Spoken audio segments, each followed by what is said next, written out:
സുഹൃത്തുക്കളെ, വളരെ ഇമ്പോർട്ടൻ്റ് ആയിട്ടുള്ളൊരു ന്യൂസാണ്. മാക്സിമം ആളുകളിലേക്ക് വീഡിയോ ഒന്ന് ഷെയർ ചെയ്യുക. നിലമ്പൂരിൽ നിന്ന് ലഭിച്ചിരിക്കുന്ന മൃതദേഹങ്ങൾ സൂക്ഷിച്ചിരിക്കുന്നത് ജില്ലാ ആശുപത്രിയിലാണ്. അവിടെ നിന്ന് മൃതദേഹങ്ങൾ ബന്ധുക്കൾക്ക് തിരിച്ചറിയുന്നതിന് വേണ്ടിയിട്ട് വയനാട്ടിലേക്ക് കൊണ്ടുപോവുകയാണ്.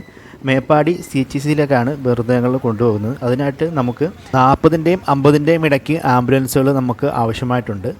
അതുകൊണ്ട് താഴെ കൊടുത്തിരിക്കുന്ന നമ്പറുകളിൽ നിങ്ങൾക്ക് ബന്ധപ്പെടാവുന്നതാണ്. കോർഡിനേറ്റർമാരുടെ നമ്പറുകളാണ്.